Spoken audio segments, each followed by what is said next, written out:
Happy New Year 2024! Hi, my name is Robin Wong. I'm a photographer based in Kuala Lumpur, Malaysia. I have with me the Panasonic LX100, and I personally thought that this could have been the best compact camera ever. And I want to share my thoughts using this camera in this video. Let's do this!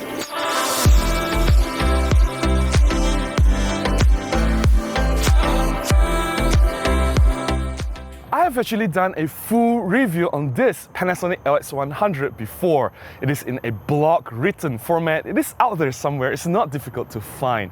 This video is not a review of this Panasonic LX100. I found one at a price that I cannot refuse in the marketplace, and I'm just revisiting this old camera. This is quite an interesting camera from Panasonic. It features a large micro four thirds image sensor. It has a bright and versatile zoom lens in such a compact form factor. I genuinely thought that this could have been one of the greatest compact cameras ever. Recently, I brought this camera home to Kuching in Borneo and I did some shoots with this LX100, and there was one model for the shoot that was arranged by my friend Kieran, and the model was the beautiful Eka. Let's look at some shots from that particular shoot first.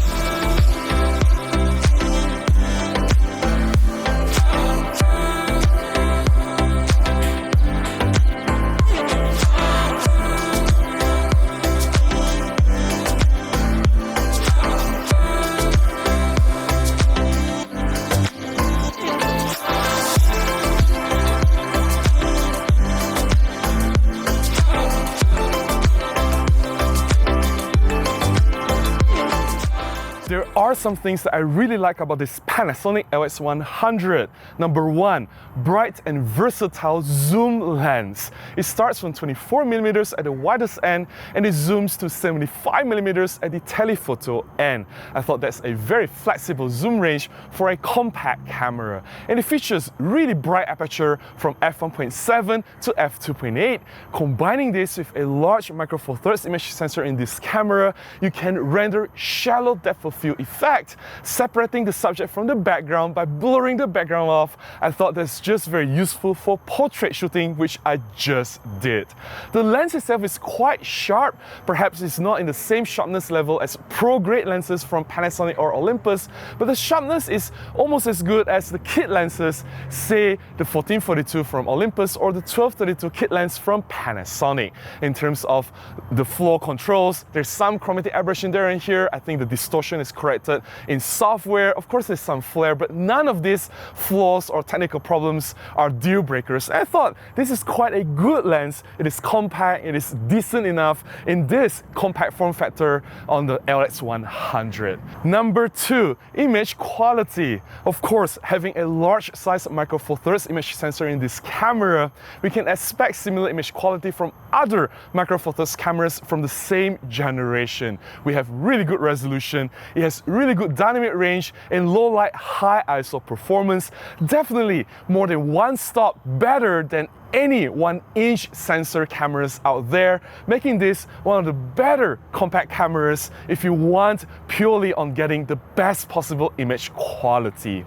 Number three, the compact size. Yes, despite its versatile zoom lens with bright aperture and a large micro four thirds sensor, Panasonic still managed to keep this camera quite small, and it's not skimping on features either. We have a large LCD screen, we have a built-in electronic viewfinder, we have a hot shoe, and we have multiple dials. It has exposure compensation dial, it has shutter speed dial. Well, those of you who are crazy about the Fuji manual dials control, you have it here. You have the manual aperture ring control on the lens itself. So this camera has a lot of shortcuts, has a lot of dials and direct control functions in a compact form factor, in a really good design. Hey, you know, this, like I said, could have been the best compact camera ever.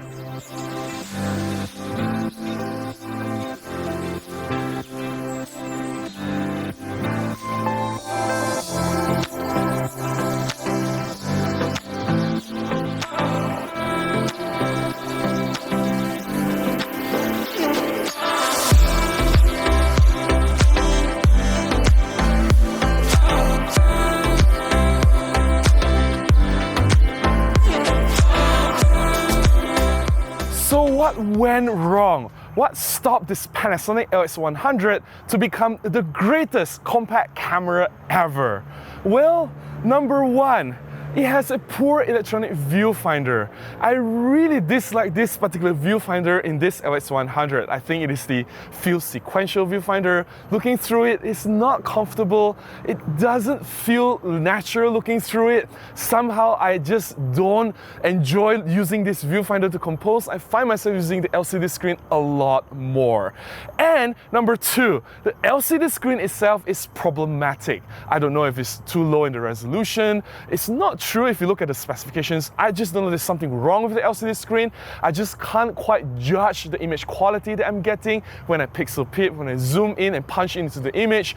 I just quite can't see whether it's clearly in focus or not.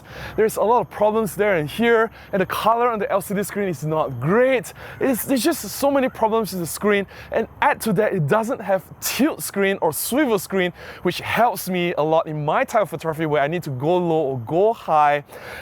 It's just, I wish there's a tilt screen. I wish the LCD screen is a little bit better. And I really dislike the color profile from this Panasonic camera. I know color is personal. Some people say that Panasonic has the best color ever. Yeah, good for you. I just find the colors looking very unnatural.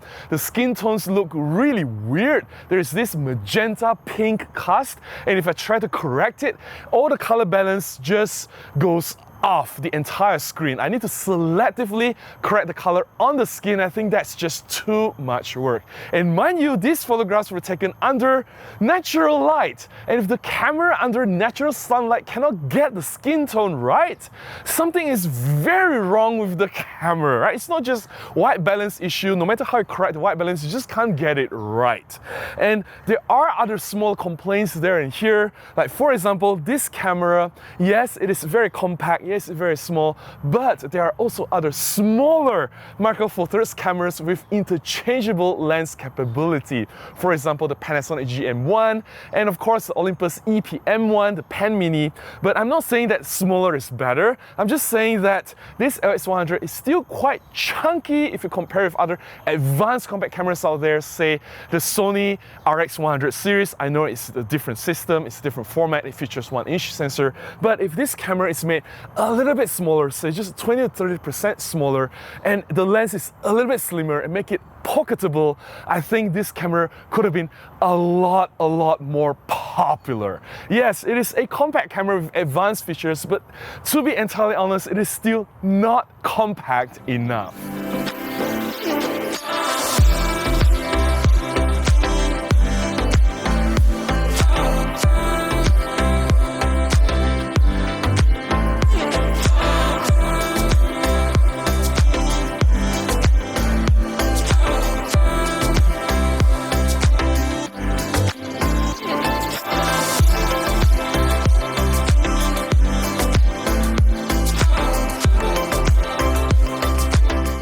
Specifications alone, I admit that this Panasonic LX100 is almost a perfect camera. What is there not to like? It has a large Micro Four Thirds sensor, it has bright and versatile zoom lens, it is still very compact, it is good for travel or everyday carry, but there's just something about this camera that I don't feel connected to it. I enjoy shooting with this camera, don't get me wrong, and I managed to get some shots that I really like. This Panasonic LX100 can perform and deliver fantastic results, but I just don't love it.